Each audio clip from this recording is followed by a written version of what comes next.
Yeah, right. There's things to talk about. The first thing to do, right, many jokes and flirts removed. This is the first thing to talk about. And honestly, it's just that thing you may have remembered from last week's stream. I was kind of like, look, I can understand them removing some of these things if they sort of originated from bad people. You know, they maybe just wanted to clean things up in-house a wee bit. And then I remember saying, but they come for the flirts and the jokes. Now, I will say there's one or two that feel a little bit like, I think it was like one or two of the blowjob ones just feel like a little teeny, they feel a bit too much given the game's like rating and how those jokes are usually funnier when they're operating on like, well, you know, it's like The Simpsons, where The Simpsons like has loads of adult humor, but it is a show that can be seen by all ages in how it's delivered most of the time. Yeah, like the seed and feed joke from Simpsons. Yeah. That's very funny. I redid Old Simpsons like a few months ago. Fucking hell, those scripts hold up so damn well. But the thing with some of these is they're really odd to me. I mean, Don't You Wish Your Girlfriend Was Hot Like Me is being removed for Blood Elf Male. It's a joke about a song. Yeah. What's up? What's going on there? How is that offending anyone? Now there's some of the ones about like the troll spa where you could actually see a bit of sort of cultural insensitivity coming through that. Yeah, that's obvious. Like like when you kind of when you look at that one and it's like, okay, well, what is the intent of a blood elf female? It's sort of like a white girl in Uggs. At least originally. I mean, different now that they've expanded the customization options. And then you kind of look at the cultural inspirations of the trolls, and it's like if you kind of, you can just see how, can feel off. So, there's that. There's like, so you mean I'm stuck with this hair color? Well, I think that's literally find or move because they're not anymore. But. Yeah.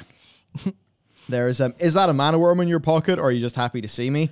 That's a good joke. Like, I mean, okay. I think it's a good joke just because it's a reference to obviously the Blood Elf starting zone, and to most people the cinematic. So there's like that's cute. It's cute. It's a very culturally accepted joke. You'll see it in like it's a kind of thing where if you see it in a lot of TV shows and stuff as a sort of harmless joke that's embedded in kind of culture, that everyone makes a joke and not everyone really kind of thinks of it as something a bit seedy. I think it's.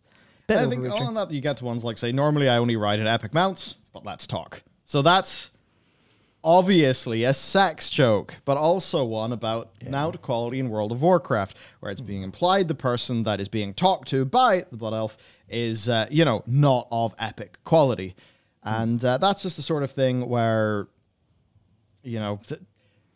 I think there's probably some women who will see that and be like, well, this is probably just a bunch of guys doing like a bunch of hetero sex humor. But then there's also going to be a bunch of girls who are like, well, that's like a thing I do when there is a sex going on, and also I play World of Warcraft and get an epic mount, and that's kind of funny. So a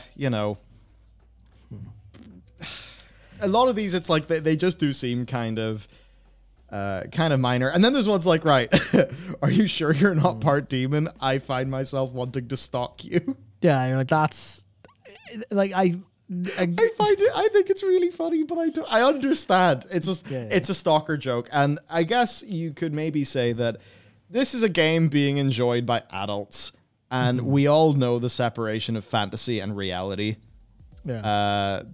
You can see why Blizzard removed it, obviously. I hope you like tattoos because they're permanent. If you don't believe me, you could try rubbing them off.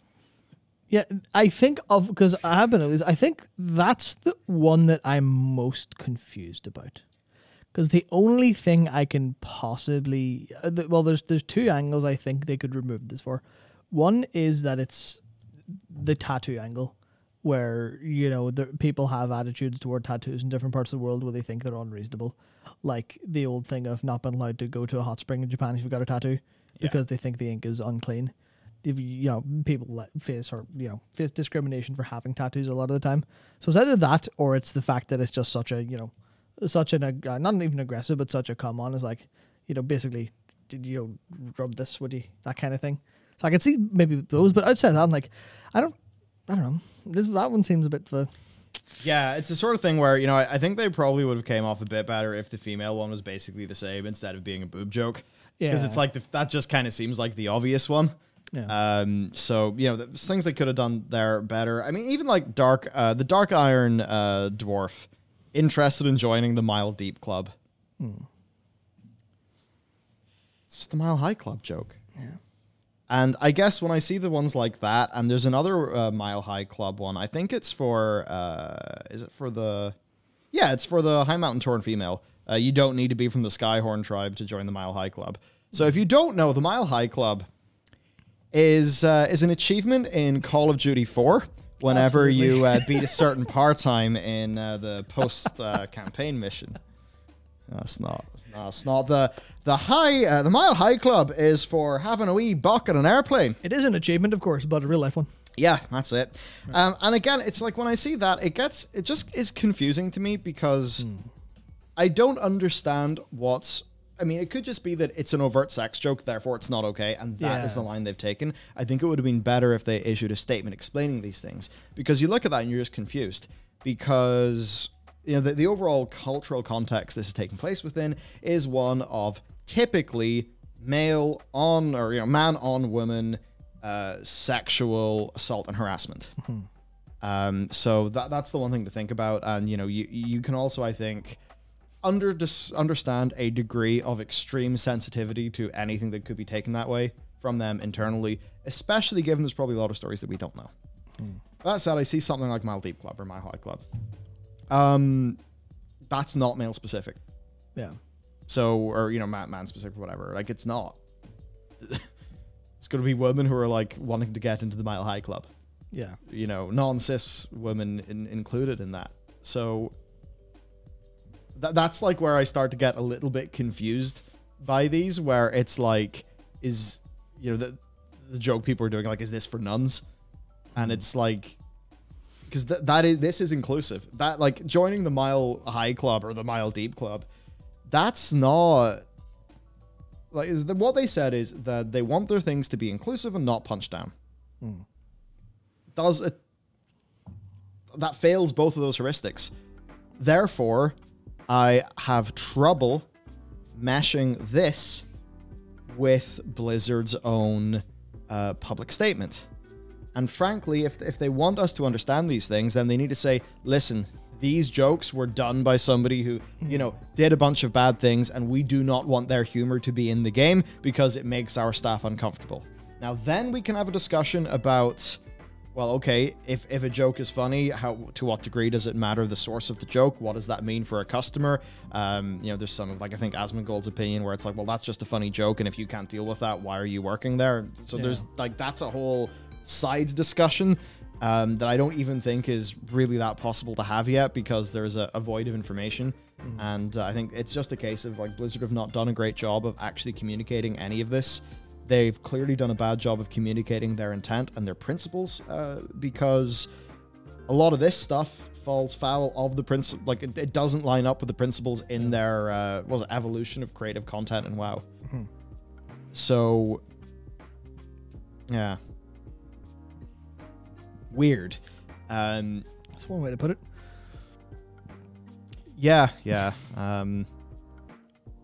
There's an awful lot of them here that just kind of, I mean, have some theories, but I do fundamentally think it is just the combination of what falls afoul of those principles they laid out, and then also things that are, culturally speaking, ways that a male would traditionally sort of harass a female with. Because that's the only explanation I can have in my head for the Mile High Club. Obviously, there's the specific. Was it specifically used in a situation by someone at Blizzard? You know, we're traveling somewhere for work. Oh, you know. I mean, like, you don't want to be in an airplane with Alex Afrasabi. Yeah, definitely not. Definitely not. He's got the fucking Mile High punch card in his freaking wallet, probably. Christ. You know, if it's that level of scumbag going on. Yeah, so like as far as I can imagine, it's only because like that it feels really reaching to me to even assume this is true. But the idea that the only logical conclusion I can come to is that it is something that, you know, a high status or high power male would use to coerce people. That's the only reason I can come up with. because I've certainly done a decent bit of thinking to try and understand the logic behind a lot of these, and I kind of get most of it, but there's just some you can see, like, there's some, like, you know, there's this, like, you know, the Draenei female, but like, I want you to lick and splat my gurgling noise, a slurping noise. You're like, is that basically just a joke that, like, these are weird tentacle aliens? Yeah. You know, and it's like, I just want to know, like, what exactly is it for Blizzard? Is it that this type of sexuality is not what they want to have in the game universe? Is it that they do not want this level of sexuality to be referenced in the game universe, and they really do want to keep it 12 plus? You know, I just sort of would, you know, would like to know. I mean, it's probably telling that it is some of the older ones that, like, are seeing a little bit more of a treatment when you go through there. So yeah, I mean, we went through, like, just sort of chronologically in the order of the doc. I might be a bit boring if we just kind of went through every single one of them. But stuff like dwarf female, I have you know, I can flatten steel with my thighs. Like, what's wrong with that? I don't know. I think that's the one I can think of. Nothing. I can think of nothing outside of perhaps it has a bit of violent imagery.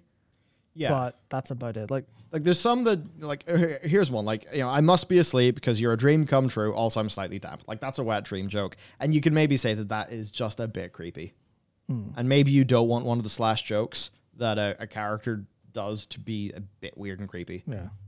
Because you know what? I actually was in the room where one of the other boys in school said that to someone about her, and I have never wanted to leave a fucking room faster. Yeah, people say some really cringy stuff that makes people definitely feel absurdly uncomfortable. So I suppose another side here is, you know, never underestimate the levels of cringe of horny male. Definitely don't. Yeah, horny man's gonna say some real embarrassing stuff, and, you know, maybe you don't want that kind of, like, mega cringe, weird, creepy pickup line to be there, like with that dwarf male one. You know, so as an example. Yeah. So, you know, there you go. When in doubt, touch anything that glows, says a Lightforged Draenei female. And it's like, that one, you know, is that inclusive? I mean, yeah. Does it punch down? No. That's just confusing, because is the Lightforged Draenei female not allowed to be horny? Nope. You know, like, let's go back to my ship and twist our nethers, says the Lightforged Draenei female. Like, I mean, that's just a little bit funny or whatever. But you know what? Like, does that punch down? No. Is that inclusive? I mean, if you're going to go for nether region, then that works for, you know, like, just about every sort of, you know, configuration of sexuality or whatever, right? Like, that's not cis or, you know, heteronormative or anything like that. So it's like, just, you know, I'm really trying to dial in, and, like, by Blizzard's principles, it doesn't make that much sense unless they really are going on the, you know, on that angle. I mean, there's, I guess for another one, like, this is maybe one, because this is, you could say, a joke at the expense of men, and that's us. So maybe this is one of the ones that we could potentially be offended by, because it's an erectile dysfunction joke. I admire a soldier who can remain at attention. And it's like, well, I guess, is that going to offend people with ED or not? That's the question, maybe? Possibly, but I think more than anything else, from my read on a lot of this is that they tried to be inclusive for heterosexual and, you know, all forms of sexuality through here. So, like the, you know, don't you wish your girlfriend was hot like me?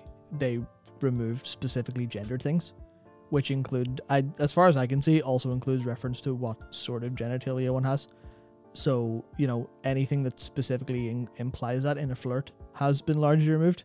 So that's the case where if you're a Lightforged Draenei female and you're trying to flirt with another female, but then says, I admire a soldier who can attention, that implies the other person has a specific form of genitalia, which may not be inclusive to all situations.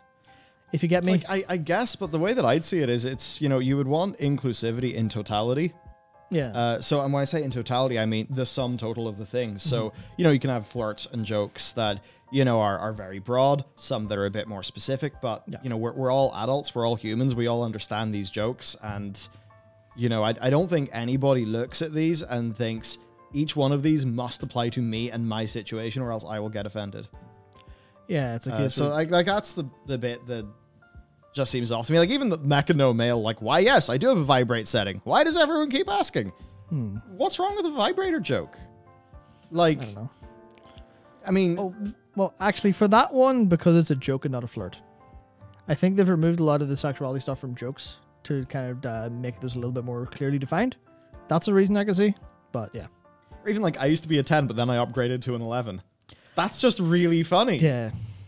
Yeah. That's really funny, and in a way you could say it's like empowering for that character. It's like, hey, I'm hot. Then I was 11, yo. Yeah. You know, or I want to tap that ley line.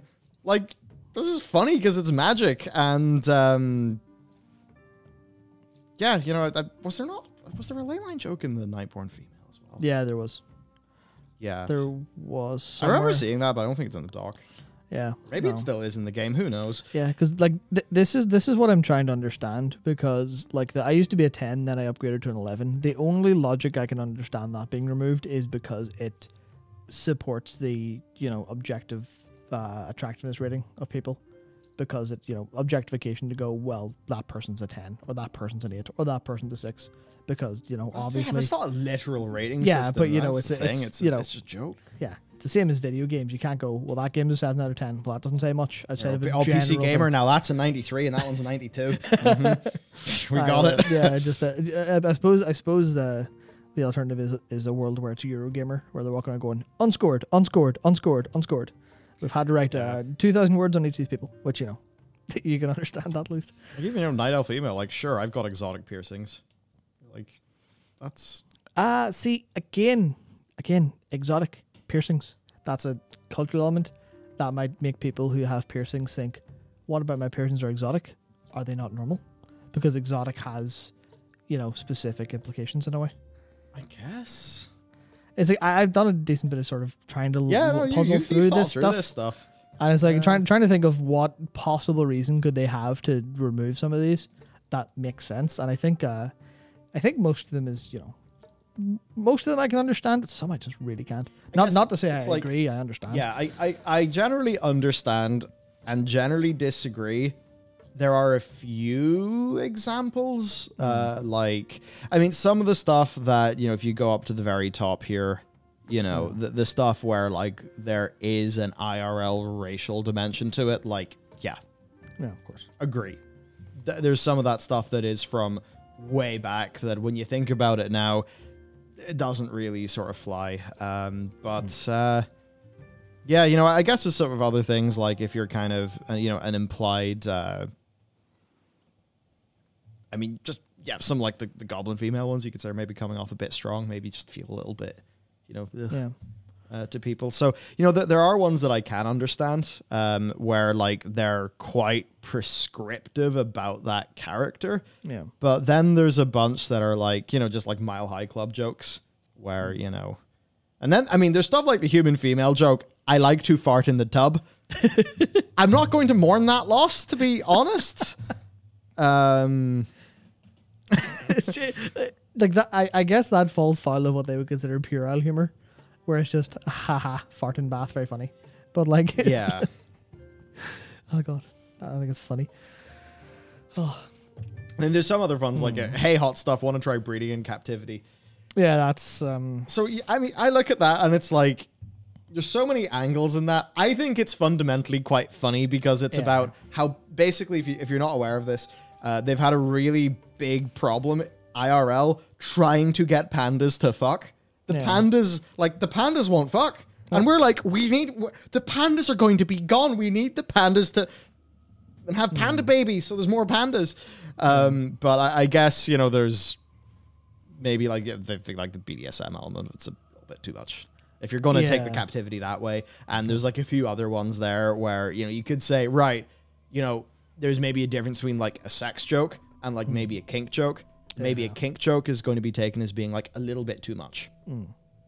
I suppose. So, you know, yeah, there you go. There's a bunch there. I kind of couldn't be bothered going through I mean, exhaustively every single one. I think we can generally we can generally see what it is. I think for some of them, like, if it's just a cheesy pickup line that, you know, you could almost say, like, a bunch of women will have just heard at the bar all of the time and it'll go like, ugh, come on. Or, you know, throw their eyes at, and then maybe go to their friends so that they feel more safe. You know, you can maybe understand some of those, you know, being gone. You can understand, I think, like with, you know, the ones of the expensive trolls, some of, like, the sort of cultural angle there. You know, I mean, there's stuff like, hey, I want to try the crane position. Oh, no, for you, monkey style. I mean, that's like blending kung fu styles, sex positions. It's like a funny little joke. So... Oh, God, what the hell is that? There we go. And to play us out, to take us out of the segment, Matt has brought some music. I genuinely have no idea how that happened. So there's that. I'd say, look, generally, you know, I went through this. Most of the people I know have agreed that if you probably don't really have a place in the game. Most of the people I know have also basically... general opinion I've got, and this is, you know, across all sorts, you know, I'm not just going to all the boys to find out what the boys think about this, because I'm aware that, like, cis man is the perspective at which I come from this, therefore I want to try to find a more different perspective on this. And you know, certainly not to paint with any broad brush, but I've seen plenty of dissenting opinions on this. They're decently in line with sort of what we think. From, you know, people who aren't straight white men. So, you know, who knows? That's what's going on. I think just in general, probably expect to see, like, romance and love continue to be in the game. Yeah. I'd say probably don't expect much in the way of, like, sort of big sexuality and stuff to continue in the game. You know, like, I don't know, Jane is probably not going to make a bad dragon joke. No. Or, you know, or something like that, you know. I mean, it would be really funny if she called Kay, like, a bad dragon one day. You know, we'd all have a little chuckle at that one. Yeah. Now, then the other thing is, actually, this is all just, like, little jokes in the game. Generally, this stuff has never really applied to the story of Warcraft or the content of Warcraft, as we would really see story and content. It's not like, you know, FF14, where you might see, like, a Mikute prostitute or something, because they're trying to build out the image of a city-state that feels like it, you know, does have everything that would go on in a society. They're far more overt in... I don't know what way to put it, like, with Warcraft, because both games are obviously overt in being fantasy games. I guess just FF14 is trying to be grounded and self-serious, or, you know, maybe more self-serious, whereas WoW is, like, a bit more sort of, you know, big, epic, and, like, a little bit more safe. Yeah, thematically. Yeah, it feels like there's more of a kind of weird divide there, where it's almost like, I don't know, because I know FF has very, very silly moments that it absolutely loves to have, but it kind of stands out more because it's in a very, very, you know, in an extremely serious world where bad shit happens all the time, and that's why you take it so seriously, because it feels so much closer to real. Whereas in WoW, it's a little bit more, I guess, less of a holistic experience as a game. Now it's a little bit more separated into the layers of you play the game part, and then the game part also has the story element that you follow along, where World of Warcraft feels a lot like you're playing Destiny 2 and then watching a Destiny TV show, as opposed to playing one whole game that has all of these elements in it. So I feel like that's where the separation of layer between this completely safe game with no elements of being in any capacity offensive or being in any capacity like unsettling for people to play, versus the actual, you know, the story of it, which is has a lot of elements that would unsettle people, but less in ways that are going to how to put this, I guess, trigger modern cultural sensitivities in a sense. Yeah.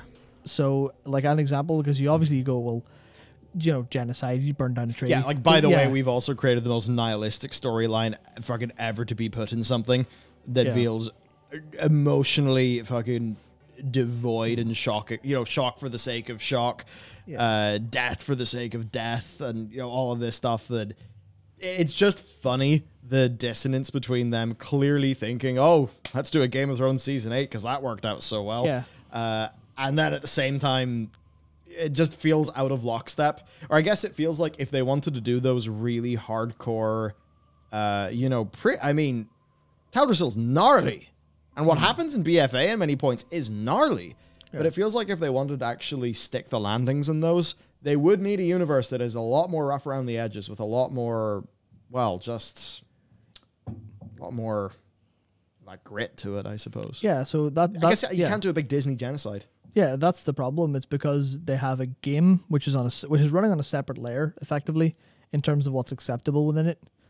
So the story is free reign to have plot points, but only plot points that are, you know, I imagine they're assuming, because they are based in California, they are Americans. I assume they're looking at like at the average, they're looking at a North American experience. So they'll go, what's liable to, you know, specifically annoy people, not annoy per se, but, you know, upset them, make them feel uncomfortable, take them out of the world and draw them back to personal experiences. In the sense of if you have an overt story of sexual harassment or of something along those lines, then that might have people go, oh no, I'm brought back from this escapist fantasy world and fantasy story into this, you know, back into my personal experiences when I wanted to escape them and get away from them. So because people aren't going to, you know, think about or worry too much in North America about things like, oh, Teldrassil burning has basically, you know, especially in the past 10 years, it's got nothing really to do that anyone would be in cultural consciousness of. But a bit of sexual harassment does. So I think that's their kind of approach. And that's why it feels to a lot of people who want something real and holistic and whole, it feels like there's a lot of dissonance. I don't mean to justify it by explaining it that way. I'm just kind of trying to get into their head to see what possible steps they could be taking to make this disjointed experience. And I think that's what it is, where they're trying to make escapism, but also a gritty escapism. But the escapism takes priority over how real the grit feels. If you kind of that's an interesting way of putting it. And yeah, you know, I think you know, recent cultural events in their own company, and I mean, obviously in Hollywood, in video games, in so many industries, probably does inform a very specific sensitivity. Yeah, you know, to these kind of things. And you know, the other side of this is, you know, we can't use not thinking that this is the greatest move ever to disregard that, you know, that like wasn't something that bubbled up out of nowhere. That was light finally being shone on very bad things that were happening and were happening consistently for decades that were really bad. So yeah, I mean, look, who the hell knows? There does seem to be more of a sensitivity towards those things, and man, that's that. Maybe I don't know. I don't have a great read of, you know, what it's. I don't really have a great read of like what it's going to be like in the cultural context of the creators of the game, because I do not live in that cultural context. Yeah, you know, I live in Northern Ireland, different place, see different things, have different news, different political parties. Not that we have many great choices. Yeah. If you want political parties that don't achieve much, come to Northern Ireland. Oh, we've got all of them basically. No, we have most brands of silly. Yeah. So I think I got an award from chat there. What was it? I think it was for mental gymnastics. Yes, I got a gold in mental gymnastics or gymnasty. So I think this is just kind of how I like to approach things. I'm a fairly logical person by nature, as you'd expect of a fucking programmer who's into games, but I like to try to follow as best I can what things are doing and what people are doing in that front, because I feel like, as much as I love ignorance, that's just a sort of... Is bliss. If you don't think about bad shit, it's fine. Ignorance is bliss, etc. But I think that the key is understanding, because the path they take to doing what they do or thinking what they think might be mental gymnastics. But if you can emulate that mental gymnastics, you'll at least understand how they've come to that conclusion. Yeah, and that's a case of you... It's empathy. Yeah. You have to empathize with them and think about, you know, what is their daily experience? When they wake up, what news articles do they see? What you know, what is all of that like? Because I think your cognitive diet, I mean, you open Twitter in the morning, you see the little, you know, Twitter moments on the right hand side, and do you know what that actually generally is? That is just stuff that's going to make you feel unhappy and on edge. Yeah, You wake up in the morning, you get an Apple News beat about the latest terrible thing that's happening, and then you're going to be thinking about that, and it's going to, it's bad. And I think a lot of this is like, what's going on with media and discourse right now, and the extreme polarizations, and everyone's this is the enemy of those, and those are the enemy of those, and blah blah blah blah blah, and it just kind of, I think, messes everything up, and it does actually warp reality a little bit, in that thing of it makes reality seem worse. Because it's like, as population grows and all of that, and as media grows, media gets more savvy.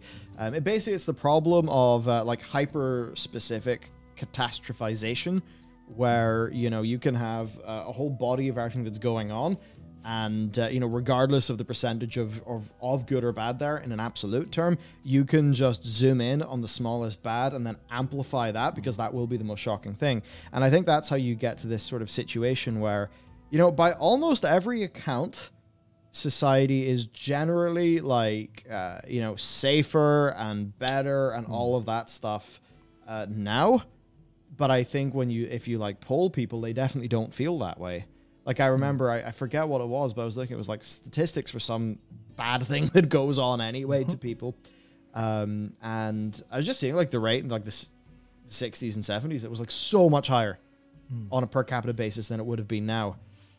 But it's that thing of like, because news has got so savvy at finding those things. And I think that's probably just, I don't know, man, it's doing something about culture. It's doing something that's, I think, very unhealthy. And I don't mean this in a way that is kind of, blaming the individuals here, because the individuals, and I think society at large, is the victim of this horrible media environment and system that we're all basically thrown into, so that Google and Facebook can make money in adverts, and so that, all that shit, man.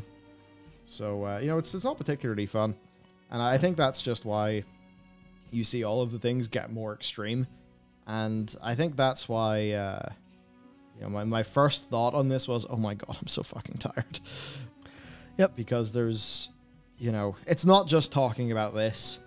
It's the kind of weight of the whole thing, makes everyone reactive, makes everything, just boom, boom, boom, boom, boom. That is not the most productive.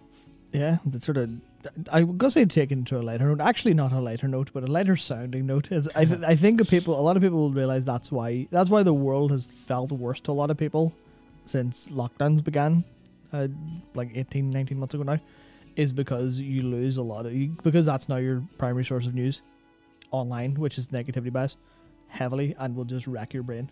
So it's a case of literally touch grass, problem solved in a way, which sounds rude, because obviously people say touch grass, like get a grip, but it's a case of you lost all of that stuff of going outside and be like, I'll go see what Johnny down the road's doing. He's getting on well. Sweet, I'm happy. Versus, I'm in the house, I'll open the news. Shit.